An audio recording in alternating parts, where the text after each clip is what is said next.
پیارے آقا مدینے والے مصطفیٰ صلی اللہ تعالی علیہ وسلم کا فرمان عظمت نشان ہے. کیا خوبصورت انعام ہے، کیا پیارا اعلان ہے کہ نبی پاک فرماتے جس کا مضمون ہے کہ بے شک بروز قیامت تم میں سے میرے سب سے زیادہ نزدیک وہ ہوگا، most closest on the day of judgment. نبی پاک علیہ الصلوۃ والسلام سے وہ کون ہوگا؟ سرور کائنات علیہ الصلوۃ والسلام فرماتے ہیں جو مجھ پر سب سے زیادہ درود پاک پڑھنے والا ہوگا. یعنی درود پاک آپ جتنا پڑھتے ہیں نبی پاک سے قیامت کے دن گویا اتنا قریب ہو جاتے ہیں. تو قیامت کا دن تو مشکلوں کا، پریشانیوں کا، ڈیفیکلٹی کا ڈے ہوگا، لیکن جو اس دن کونین کے والی، شافع روز محشر، intercessor of the day of judgment کے قریب ہو جائے گا، کلوز ہو جائے گا، تو اس کے لیے تو کام آسان ہو جائیں گے نا. تو میں بھی نیت کروں اور آپ بھی نیت کریں کہ انشاءاللہ چلتے پھرتے اٹھتے بیٹھتے کثرت کے ساتھ درود پاک پڑھیں گے. اللہ پاک مجھے بھی اور آپ کو بھی کثرت سے درود پاک پڑھنے کی توفیق عطا فرمائے. آئیے مل کر محبت کے ساتھ درود پاک پڑھ لیں. صلو علی الحبیب صلی اللہ تعالی علی محمد صلی اللہ علیہ وسلم. سو مچ بلیسڈ منتھ، بہت ہی زیادہ مبارک مہینہ ہمارے درمیان ہے. Allah's noble رسول صلی اللہ تعالی علیہ وسلم stated as regards to the holy month of Shaban, Shaban is my month and Ramadan is the month of Allah عز وجل. نبی پاک فرماتے ہیں کہ شعبان میرا مہینہ ہے اور رمضان اللہ کا مہینہ ہے. تو اس سے زیادہ ایک عاشق رسول کے لیے اس مہینے کی اور کیا سگنیفیکنس ہوگی اور کیا اس کی خوبصورتی بیان کی جائے کہ رب العالمین کے حبیب صلی اللہ تعالی علیہ وسلم خود فرما رہے ہیں کہ شعبان میرا مہینہ ہے. عاشق رسول کے لیے تو یہی کافی ہے اس مہینے سے محبت کرنے کے لیے کہ جس نبی سے محبت ہے، جو پیارے آقا ہمارے بیلوڈ ہیں، ان کا پیارا مہینہ، ان کا مہینہ جو ہے وہ شعبان کا مہینہ ہے. سیدی غوث اعظم رضی اللہ تعالیٰ عنہ شعبان کے ان 5 حروف کے بارے میں کیا خوب فرماتے ہیں کہ شین سے مراد شرف یعنی بزرگی کے ہیں، عین فار علو، عین کے معنی بلندی کے ہیں، با فار بر یعنی کائنڈنس اینڈ بینیولنس یعنی با سے مراد بھلائی ہے، بر ہے، نیکی ہے، الف فار الفت افیکشن، الف سے مراد محبت ہے، اینڈ نور فار نون فار نور لائٹ یعنی نون سے مراد نور ہے. غوث پاک فرماتے ہیں so these are the virtues with which Allah عز وجل bestows his servants in this blessed month. یہ وہ 5 برکتیں ہیں جو اللہ تعالیٰ شعبان کے مہینے میں اپنے بندوں پر عطا فرماتا ہے.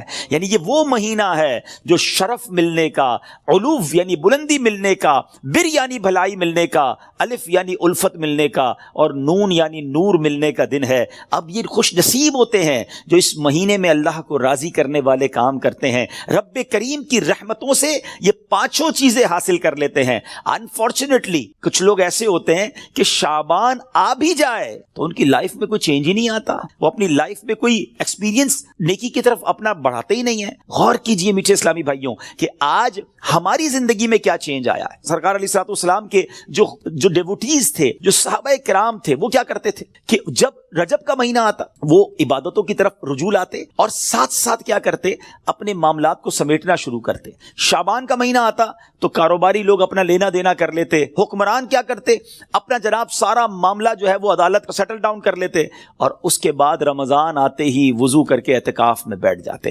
Actually the month of Shaban is the preparation of Ramadan. لیکن بہت سارے لوگوں کو تو کچھ اس کا احساس ہی نہیں ہے. Please try to understand that we are in the mid of Shaban right now. Half of Shaban already gone, آدھا شعبان تو پہلے ہی چلا گیا ہے، اب آدھا ہی تو رہ گیا ہے جس میں برکتیں لوٹنی ہیں اور جس میں اللہ کریم کی رحمتیں ہم سب نے حاصل کرنی ہیں. مزید سنتے ہیں انشاءاللہ کہ شعبان المعظم کی کیا خوبصورت فضائل ہیں اور نبی پاک علیہ الصلوۃ والسلام کا اس میں ایٹیٹیوڈ کیا تھا، پیارے آقا کا اس میں انداز کیا تھا. نبی پاک کا سب سے زیادہ پسندیدہ مہینہ بی بی عائشہ فرماتی ہیں شعبان کا ہے. میرے آقا اس میں روزے رکھتے رکھتے رکھتے اس کو رمضان سے ملا دیتے. اللہ اکبر. اللہ کے حبیب علیہ الصلوۃ والسلام اتنے روزے رکھتے. اچھا یہ کیوں رکھتے تھے؟ What is the reason behind this? ذرا یہ بھی سن لیجئے کہ نبی پاک علیہ الصلوۃ والسلام ہماری تعلیم کے لیے کیا شاندار جملہ ارشاد فرماتے ہیں. سیدنا اسامہ بن زید رضی اللہ تعالیٰ عنہ said, I asked یا رسول اللہ صلی اللہ تعالیٰ علیہ وسلم, I see that you observe fast more extensively in the month of Shaban than any other month. حضور میں آپ کو دیکھتا ہوں کہ آپ باقی تمام مہینوں سے زیادہ شعبان میں روزوں کی کثرت فرماتے ہیں. یقیناً اس میں رمضان کے روزے تو الگ ہیں، باقی مہینوں کی بات ہو رہی ہے. The Holy Prophet صلی اللہ تعالیٰ علیہ وسلم replied, it is a month between Rajab and Ramadan. یہ مہینہ ہے جو رجب اور رمضان کے درمیان ہے. People are neglectful to it. لوگ اس سے غفلت میں ہیں. In this month the deeds of people are ascended towards Allah Azza wa Jal. یہ وہ مہینہ ہے جس میں اللہ کی بارگاہ میں بندوں کے اعمال پیش کیے جاتے ہیں. And I love that my deeds to ascended in a state when I am observing fast. میں چاہتا ہوں جب میرے اعمال اللہ کی بارگاہ میں پیش کیے جائیں اس وقت میں روزے سے ہوں. آپ ذرا سوچئے میٹھے اسلامی بھائیوں, اللہ کے حبیب علیہ الصلوۃ والسلام جن کے صدقے میری اور آپ کی مغفرت ہونی ہے. ہم پڑھتے ہیں نا, تیرے صدقے میں آقا سارے جہان کو دین ملا. آقا کے صدقے تو ایمان ملا ہے, مگر یہ ہماری تعلیم ہے کہ نبی پاک فرماتے ہیں کہ میری خواہش یہ ہے کہ جب میرے اعمال اللہ کی بارگاہ میں پیش ہوں تو میں روزے سے ہوں. اب یہ سکھا رہے ہیں, ہمیں بتا رہے ہیں کہ دیکھو اعمال پیش ہونے کی رات ہے. اس رات بندوں کے اعمال اللہ کی بارگاہ میں پیش ہوتے ہیں. میں پوچھنا چاہتا ہوں اسلامی بھائیوں سے, ہم سب کو پتا ہے ہمارے اعمال میں کیا ہے, کتنی خطائیں ہیں, کتنی بے شرمیاں ہیں, کتنے جرم ہیں. کیا ہمیں کچھ آج شرم آ رہی ہے؟ کیا یہ فیلنگز ہیں کہ یا اللہ کچھ بھی نہیں ہے؟ آج ہمارے اعمال تیرے دربار میں آ رہے ہیں, ہم جانتے اس میں اپنے کالے کر دیے اپنے نامہ اعمال, کچھ نہیں مالک تیری بارگاہ میں پیش کرنے کو. اور میرے کریم, ہم پہلے سے اس بات کا اقرار کرتے ہیں کہ ہم امتحان میں فیل ہیں. We are lost یا اللہ عز و جل. مگر مالک آج مغفرت کی رات ہے, آج رحمت کی رات ہے. اگر تیری رحمت صرف اچھوں پر برستی رہی تو ہم کدھر جائیں گے؟ آج گڑگڑانا ہے میرے میٹھے اسلامی بھائیوں. آج کی رات وہ رات ہے, روایتوں میں مضمون ملتا ہے کہ آج آسمان دنیا سے یہ ندا دی جاتی ہے کہ ہے کوئی مانگنے والا کہ اس کی مراد پوری کی جائے, ہے کوئی مغفرت کا طلبگار کہ اس کی مغفرت کر دی جائے, ہے کوئی توبہ کرنے والا کہ اس کی توبہ قبول کی جائے. آج تو اعلان ہو رہا ہے نا, لیکن کیا ہم اس کیفیت میں ہیں؟ کیا ہم اللہ کی بارگاہ میں اس طرح گڑگڑا رہے ہیں کہ مولا بس آج معاف کر دیجیے؟ ورنہ حالت تو یہ ہے, وہ پنجابی شاعر لکھتے ہیں نا, جے میں ویکھا عملہ ولے کچھ نہیں میرے پلے, کچھ ہے ہی نہیں, everything lost. ہم نے ساری زندگی بیکار کاموں میں تو گزاری, نیکیاں کی تو اس میں اخلاص نہیں, ریاکاری. جے میں ویکھا عملہ ولے کچھ نہیں میرے پلے, پر جے ویکھا میں رحمت رب دی لے بلے بلے. اس رات کا احادیث میں کس انداز سے ذکر ہوا. The mother of believer سیدتنا عائشہ صدیقہ رضی اللہ تعالی عنہا stated, I heard that holy prophet sallallahu alaihi wasallam saying, Allah Azza wa Jal opens the portal of mercy in 4 nights. Be be Aisha کہتی ہے, میں نے نبی پاک علیہ الصلوۃ والسلام سے سنا ہے کہ اللہ اپنی رحمتوں کے دروازے, رحمتوں کی جو برسات ہے وہ ان 4 راتوں میں برساتا ہے. مضمون حدیث ہے. نمبر 1, the night of عید الاضحیٰ, وہ رات جو عید الاضحیٰ سے پہلے آتی ہے. نمبر 2, the night of عید الفطر, جس کو چاند رات ہم کہتے ہیں. رمضان کے بعد جو رات آتی ہے صبح عید ہوتی ہے. یہاں میں عرض کرتا چلوں کہ وہ رات بھی تو کچھ دنوں میں آئے گی, مگر اس رات کیا ہوتا ہے؟ طوفان بدتمیزی ہوتا ہے. یہ رحمت کی رات ہے, یہ مغفرت کی رات ہے. Number 3, Bibi be Aisha said that 15th night of Shaban, as in this night the names of those destined to die this year. 15 شعبان کی رات, اور اس رات اس سال مرنے والوں کے نام بھی لکھے جاتے ہیں. Provision of sustenance of people and the names of those who shall perform Hajj that year are inscribed.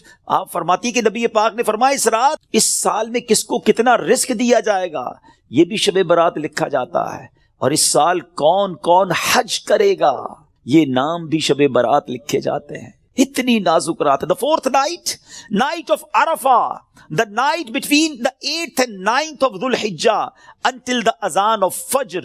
8 اور 9 ذو الحجہ کی درمیان کی رات, یہ چوتھی رات ہے جو رحمتوں کے دروازے کھول دیے جاتے ہیں, اور یہ عرفہ کی رات کہلاتی ہے. Dear Islamic brothers, how critical the 15th night of Shaban al-Muazzam is. کتنی نازک رات ہے. No one knows what will be predestined for him. Sometimes a person is heedlessly busy in these activities while mishaps are destined for him. لوگ غفلت میں ہوتے ہیں, انہیں پتہ ہی نہیں ہوتا کہ ان کے بارے میں کیا لکھا جا رہا ہے. ذرا غور کیجئے. It is stated in غنیت الطالبین, یہ وہ کتاب ہے جو سیدی غوث اعظم رضی اللہ تعالیٰ سے منسوب ہے. غوث پاک تحریر فرماتے ہیں, The shrouds of many people are washed and prepared, but they are busy wandering around in the markets. Ghaus Pak کہتے ہیں کچھ کفن دھل کر تیار ہوتے ہیں مگر اس کو پہننے والے بازاروں میں گھوم رہے ہوتے. آپ فرماتے there are many people whose graves have been dug and ready, but they are busy enjoying themselves. فرماتے کچھ لوگوں کی قبر کے گھڑے خودے تیار ہوتے ہیں مگر وہ گھوم رہے ہوتے ہیں، وہ بازار میں مذاق مستی اور جناب گناہوں میں مصروف ہوتے ہیں۔ ایک بات میں آپ کو بس اس جملے کے تحت بتاؤں، پہلے بات پوری کر لوں پھر میں آپ کو پریکٹیکلی بھی سمجھاؤں گا۔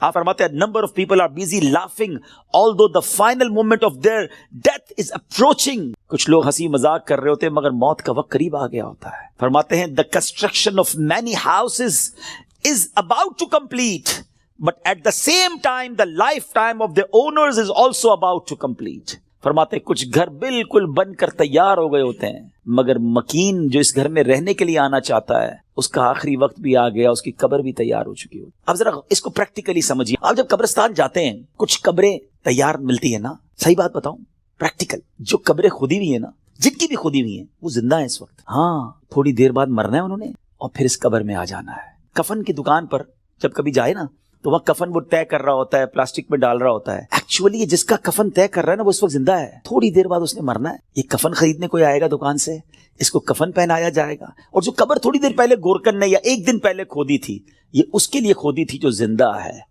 تو مجھے اور آپ کو پتا نہیں ہے کہ ہماری قبر خودی بھی کہیں ریڈی تو نہیں ہے، کہیں کفن طے تو نہیں ہو رہا۔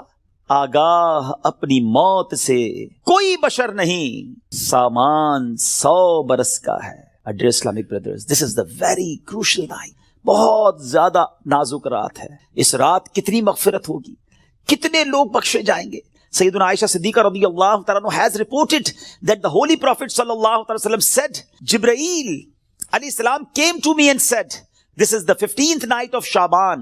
Allah Azza wa Jal frees as many people from the hell as the number of the hairs on the goats of the tribe of Kalb. پیارے آقا فرماتے جبریل امین میرے پاس آئے اور آ کر عرض کی کہ حضور آج 15 شعبان کی رات ہے، اللہ تعالیٰ جو اتنے لوگوں کو جہنم سے آزاد فرمائے گا جتنے قبیلہ بنی کلب کی بکریوں کے بالوں کی تعداد ہے۔ What is the meaning of that؟ میں اور آپ تو اپنے سر کے بال کاؤنٹ نہیں کر سکتے، ایک گوٹ کے، ہم ایک بکری کے بال کاؤنٹ نہیں کر سکتے۔ قبیلہ بنی کلب تو سب سے زیادہ بکریاں پالا کرتا تھا۔ It means millions, billions لوگ آج کی رات بخشے جائیں گے، مگر but he Azza wa Jal does not cast merciful sight at an infidel۔ اس رات بھی کچھ لوگ ایسے ہیں جن پر اللہ تعالیٰ نظر رحمت نہیں فرمائے گا۔ انفیڈل مشرک پر نظر رحمت نہیں فرمائے گا۔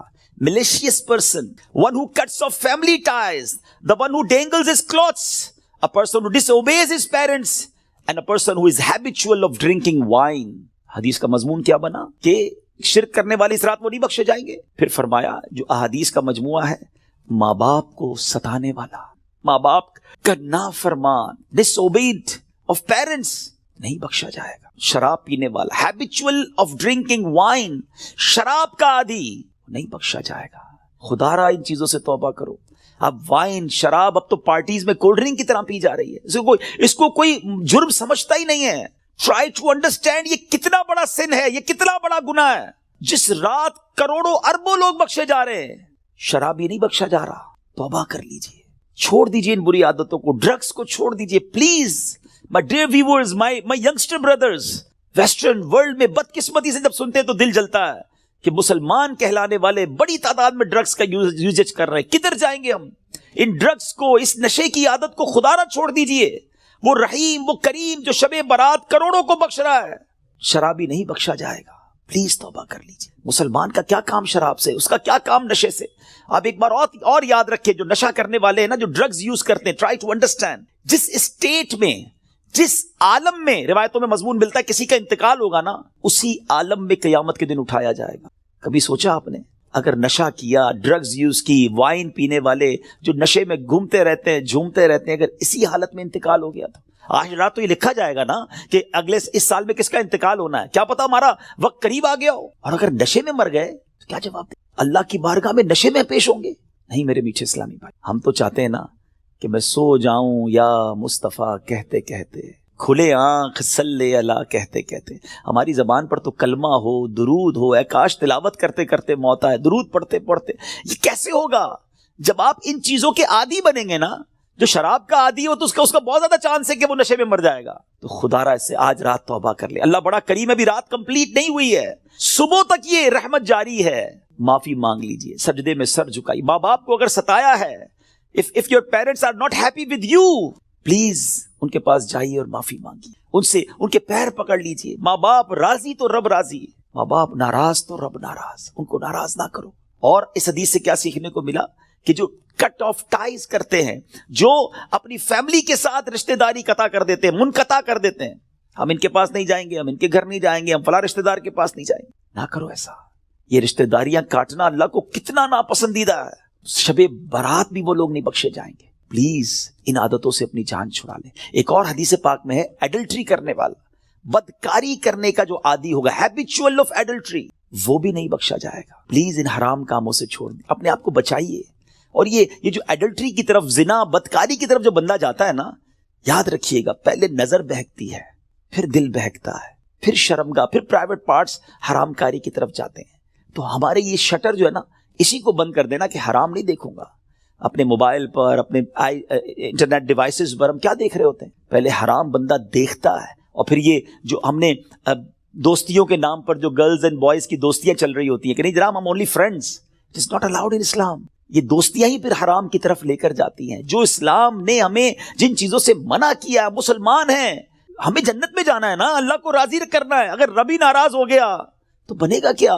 آج کی رات اگر ایڈلٹری کرنے والا نہیں بخشا گیا، پھر اس کو سوچی تو اس کا بنے گا کیا؟ پلیز میک ریپینٹنس، گر گڑائیے اپنے رب کی بارگاہ میں. اور دیکھیں توبہ کیا ہے. توبہ کے ویسے تو کئی ڈیٹیل علماء نے بتائی، مگر ان شارٹ اگر میں آپ کو بتاؤں نا، الندم التوبہ، شرمندگی توبہ ہے. پہلے تو اپنے اندر گلٹ فیل کیجئے کہ یا اللہ میں بہت برا ہوں، بہت غلطیاں ہیں، مالک معاف کر دے. اور پھر آئندہ نہ کرنے کا پکا ارادہ، اے اللہ اب نہیں کروں گا، میں تجھ سے وعدہ کرتا، I promise in your court یا اللہ عز و جل، give please accept my repentance، میری توبہ قبول کرنے مالک اب نہیں کروں گا. پکی توبہ انشاءاللہ. الحمدللہ رب العالمین والصلاة والسلام علی سید المرسلین، اما بعد فاعوذ باللہ من الشیطان الرجیم، بسم اللہ الرحمن الرحیم. پڑھیے الصلاة والسلام علیک یا رسول اللہ وعلی آلک واصحابک یا حبیب اللہ، الصلاة والسلام علیک یا نبی اللہ وعلی آلک واصحابک یا نور اللہ. حکایت الصالحین نامی کتاب ہے، اور اس میں ایک بڑا ہی ایمان افروز واقعہ موجود ہے جو آج میرے بیان کا موضوع بھی ہے. ذرا توجہ سے آپ سب نے بیان کو سننا ہے. حضرت ذوالنون مصری رحمۃ اللہ تعالی علیہ ایک روز نیل کے ساحل کی طرف تشریف لے گئے. اس وقت آپ بڑی گہری سوچ میں مگن تھے. اچانک آپ نے ایک بہت بڑے بچھو کو دیکھا کہ تیزی سے وہ ساحل کی طرف جا رہا ہے. آپ اس کی طرف متوجہ ہوئے کہ اتنا بڑا بچھو اور یہ پانی کی طرف کیوں جا رہا ہے. آپ بھی پیچھے پیچھے گئے تو آپ نے دیکھا کہ دریا میں سے ایک مینڈک نکلا اور وہ بچھو اس مینڈک پہ سوار ہو گیا اور مینڈک تیرنے لگ گیا. آپ حیران ہو گئے کہ یہ تو کوئی راز کی بات لگتی ہے. بچھو اور مینڈک کی دوستی تو نہیں ہوتی، یہ تو ایسا لگتا ہے کہ اس کے لیے سواری کا انتظام کیا گیا ہے اور یہ دریا پار کرانے کا نظام بنایا گیا ہے. آپ کو بڑا تجسس ہوا، آپ بھی دریا پار کر کے دوسری طرف پہنچ گئے. مینڈک نے کیا کیا، اس بچھو کو اگلے کنارے پر اتار دیا. اب بچھو پھر چلنے لگا، آپ پیچھے جانے لگے. حضرت ذوالنون مصری رحمۃ اللہ تعالی دیکھتے ہیں کہ تھوڑا آگے گئے تو ایک شخص زمین پر مدہوش پڑا ہوا ہے، بے ہوش. اس کے سینے پر ایک بہت بڑا اژدہا، بہت بڑا سانپ اسے ڈسنے کے لیے تیار ہے. اس بندے کو پتہ ہی نہیں وہ بے ہوش پڑا ہوا ہے، مگر اس بچھو نے رائٹ ٹائم اچانک وہاں پہنچ کر اس سانپ کو ڈنک مارا اور اس بندے کی حفاظت کا انتظام کیا. وہ سانپ وہیں پر مر گیا اور بچھو واپس چلا گیا. حضرت ذوالنون مصری حیران کہ مالک یہ تیرے عجب راز ہیں، اس بے ہوش بندے کو تو پتہ ہی نہیں ہے کہ اس کی حفاظت کے لیے تو نے انتظام کیا کیا ہے. لیکن حضرت ذوالنون مصری رحمۃ اللہ تعالی علیہ سب کہتے ہیں کہ میں سمجھ گیا کہ یہ بندہ ہے بہت بڑی چیز، اللہ کا بڑا نیک بندہ ہے کہ اس کی حفاظت کے لیے رب نے دوسرے علاقے سے بچھو بھیجا جس نے سانپ کو ڈسنے سے روک لیا، حالانکہ بندہ بے ہوش پڑا تھا. آپ نے سوچا کہ میں اس بندے کے پیری چوم لیتا ہوں، اتنا بڑا اللہ کا ولی ہے، بے ہوش ہے. وہ جیسے ہی قریب ہوئے نا تو آپ کو اس بندے کے منہ سے شراب کی بدبو آئی. آپ حیران ہو گئے کہ شرابی، گناہگار، اور اس کی حفاظت کا ایسا انتظام. اللہ اکبر. ابھی آپ پریشان ہی تھے کہ آپ کو غیب سے آواز آئی، اے ذوالنون حیران کیوں ہوتا ہے، یہ بھی ہمارا ہی بندہ ہے. اگر اللہ صرف نیکوں کی حفاظت فرمائے گا، اگر نیکوکاروں کی ہی رب حفاظت فرمائے گا تو اے ذوالنون گناہگاروں کی حفاظت کون کرے گا. ہائے ہائے. حضرت ذوالنون نے جب یہ سنا تو آپ وجد میں آ گئے، آپ کی کیفیت ہی بدل گئی. اللہ اکبر. جب سورج غروب ہونے لگا، ساحل پر ٹھنڈی ٹھنڈی ہوا چلنے لگی تو اب اس نوجوان کے جسم میں کچھ حرکت پیدا ہوئی. تھوڑی دیر بعد وہ ہوش میں آیا. حضرت ذوالنون اس کے قریب ہی بیٹھے تھے. آپ کو دیکھ کر شرمندہ ہوا، شرمندگی سے کہتا حضور آپ ادھر کیسے؟ آپ اللہ کے ولی تھے، بڑے مشہور شخصیت تھے. وہ بندہ آپ کو پہچان گیا. تو آپ نے فرمایا پہلے یہ بتاؤ کہ تم کون ہو، میرے بارے میں چھوڑو. اس نے کہا حضرت آپ تو دیکھ ہی رہے ہیں میں شرابی آدمی ہوں. آپ نے فرمایا ذرا بائیں طرف دیکھو، اپنی ذرا قریب دیکھو.